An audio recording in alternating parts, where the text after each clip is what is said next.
le Président, bonjour. Bonjour. Voilà des images assez impressionnantes d'un temps qui fut glorieux, qui était dans toute l'histoire de France. Est-ce que vous n'avez pas le sentiment que ce temps est un petit peu révolu? Beaucoup de gens glosent sur l'indépendance de la France en se disant qu'au fond, pour être indépendant, il faut être d'abord fort et que la France n'est pas si forte que ça, et notamment économiquement, ce n'est jamais qu'une moyenne puissance. Qu'est-ce que vous leur répondez? Mais non, ce n'est pas un temps révolu. Sur les 2 siècles qui viennent d'être rapidement racontés à travers des images, un rythme qui m'a plu. Moi, je ne suis pas rien dans cette composition, mais j'ai admiré la qualité de cette réalisation. C'est l'histoire de France. Ça va vite, mais on comprend quand même. Il y a des hauts et il y a des bas. Nous ne sommes pas dans un bas. Simplement, les rapports de force, la population, les rapports démographiques, les rapports de puissance, aujourd'hui 2 empires, l'américain, le soviétique, tout cela fait que la France doit trouver des appuis tout en gardant ses valeurs. Et elle a trouvé l'Europe. Et c'est la France qui a pris l'initiative de l'Europe. Je continue. Et d'autre part, sur le plan économique, nous avons été pris dans une crise mondiale. Nous ne sommes pas ceux qui en ont le plus souffert, mais nous en avons beaucoup souffert. Et j'ai le sentiment que depuis un certain nombre d'années, je ne vais pas dire depuis quand, sans quoi on va dire, bon, en tout cas, depuis 7, 8, 10 ans, on a pris véritablement les uns les autres la volonté de réussir. Bon, il y a eu des échecs, il y a eu des réussites, mais je crois que la France a tous les moyens de gagner cette bataille. On a quand même le sentiment qu'elle n'a pas la place de naguère et qu'elle n'est pas le moteur des décisions du monde aujourd'hui. Elle n'a pas la situation d'après Austerlitz, elle n'a pas la situation du premier Louis XIV, certes, mais elle a une situation, aujourd'hui encore, pleine de grandeur, de rayonnement, et pour ses 55 millions d'habitants, par rapport aux grandes masses qui pèsent sur le monde, quand on pense que la France est le 3e pays du monde sur le plan de son organisation militaire, le 4e et le 5e sur le plan industriel et sur le plan de ses exportations, sur le plan économique, c'est quand même pas mal. Bon, alors il y a des chutes, il y a des ratages, il y a des politiques plus ou moins bonnes, là-dessus j'ai mon opinion, vous le savez, mais c'est pas le sujet pour l'instant. Mais au total, la France a toutes les raisons de croire en elle-même. Mais il faut qu'elle s'appuie et qu'elle travaille avec les autres Européens qui ont accompli la même évolution. Alors ces thèmes de politique étrangère qu'on a choisi de décliner aujourd'hui, on va les découvrir tout d'abord à travers un clip réalisé par Mathias Ledoux sur les grands thèmes forces de la France aujourd'hui et de sa politique étrangère.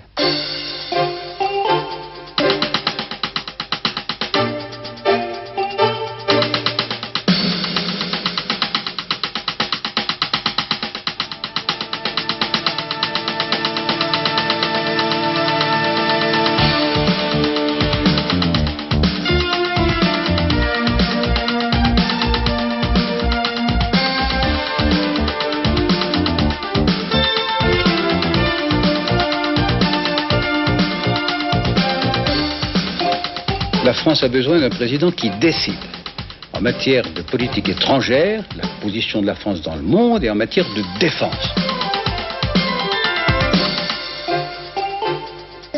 Il faut que la guerre demeure impossible et que ceux qui y songeraient en soient dissuadés.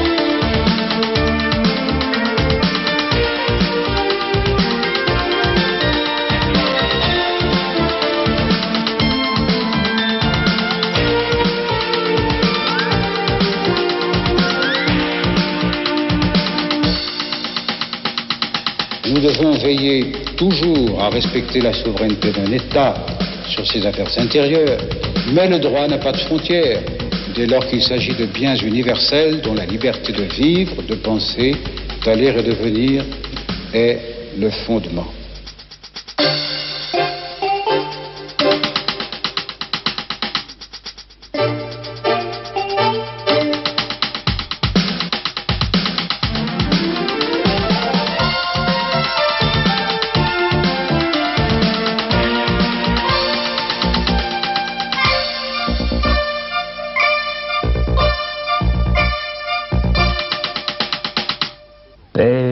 on a bien compris le message. Alors sans sauter sur sa chaise comme un cabri, comme le faisait le général de Gaulle quand il entendait parler d'Europe, on a envie de se dire finalement qu'au fond tous les candidats parlent de paix, mais qu'il y a pacifisme et pacifisme. Et certains peuvent vous accuser d'un pacifisme naïf. Vous faites trop confiance, dit-on parfois, aux soviétiques, après cet accord de désarmement très important entre Ronald Reagan et Mikhail Gorbatchev. Le problème n'est pas de savoir si nous sommes pour la paix, les uns les autres. Bien entendu, nous sommes pour la paix. Le problème est de savoir si on en prend le chemin.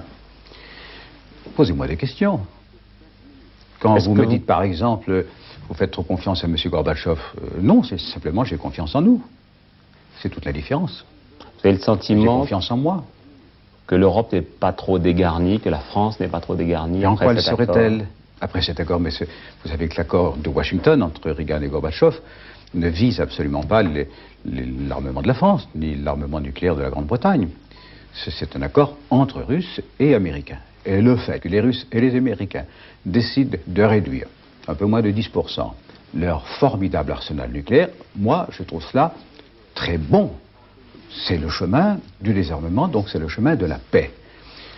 On peut craindre une sorte d'abandon de l'Europe. Alors là, c'est un problème qui va beaucoup plus loin. Savoir si, en vérité, l'Alliance Atlantique, l'alliance entre les Américains et les Européens, tient bon.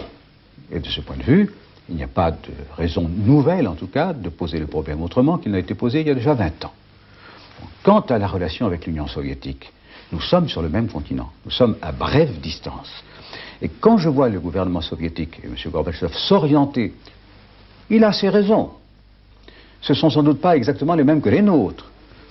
Aller vers une réduction de sa puissance militaire, je ne peux que m'en réjouir. Et je ne comprends pas ceux qui, tout en donnant leur accord verbal, constamment retardent l'échéance. Quel risque avons-nous pris?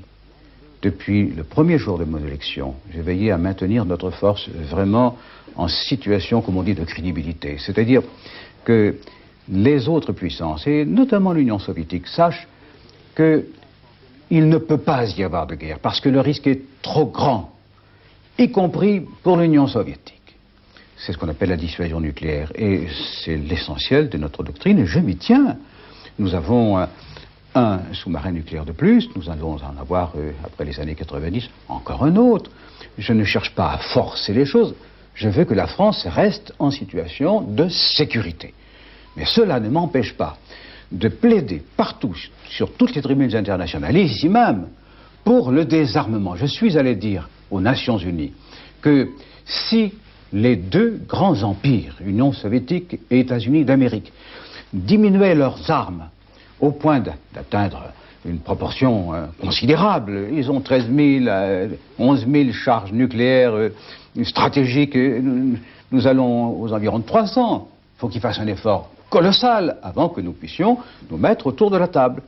Voilà ce que je voulais vous dire, étant entendu que la France, en attendant le moment où le désarmement sera suffisamment important pour qu'il nous concerne, eh bien, elle ne baisse pas la garde, elle est là, elle est présente. Et elle peut continuer à moderniser son armement et à moderniser l'armement de l'OTAN. Vous touchez là un problème très sensible.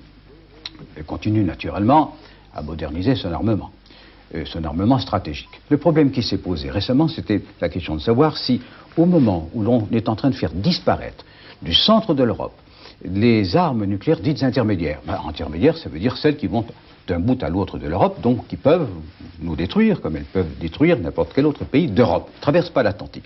Elles font entre 500 et 5500 kilomètres. L'accord de Washington, c'est ça. On s'en débarrasse, on les élimine. À partir de là, il reste des armes nucléaires au-dessous, entre 0 et 500 kilomètres. Et le premier geste de certains, c'est de dire, eh bien, on va les renforcer. Non, au moment où l'on amorce le désarmement, posons des conditions. Et la condition que j'ai posée à l'Union soviétique et qui a été adoptée, approuvée par la réunion de l'OTAN qui s'est tenue à Bruxelles, nous en avons parlé tous les deux, ça a été de dire, eh bien, le premier geste utile en Europe, c'est que les soviétiques diminuent leur puissance militaire classique, conventionnelle. Avions, chars, canons, toute force qu'ils ont infiniment plus puissante que celle des pays de l'Ouest, aux frontières des Allemagnes et de la Tchécoslovaquie. Alors ça, il faut qu'ils démontrent leur bonne volonté. Et il faut leur donner un délai. Il faut leur dire, écoutez, si dans les 2 ans qui viennent, vous n'avez pas engagé la négociation sur ces armes conventionnelles, où nous sommes là, où nous risquons d'être en situation de faiblesse, eh bien, nous renforcerons le reste de notre arsenal. Vous savez qu'il y a aussi un autre débat qui s'est engagé dans ce pays à ce propos. Il y a des gens qui disent qu'il y a beaucoup trop d'argent donné au surarmement et cet argent, on ferait mieux de le donner aux pays en voie de développement parce que le prochain conflit à venir, ce sera peut-être pas Est-Ouest, mais ce sera Nord-Sud. C'est un raisonnement tout à fait juste. On n'imagine pas les sommes perdues, dissipées. Ce sont véritablement des dépenses improductives. On parle de croissance et donc de développement de l'emploi alors que l'on gèle des milliards et des milliards de dollars, de francs, de toutes les monnaies. Il faut éviter le surarmement. C'est pourquoi j'approuve son contraire, qui est l'amorce, le début d'amorce de désarmement.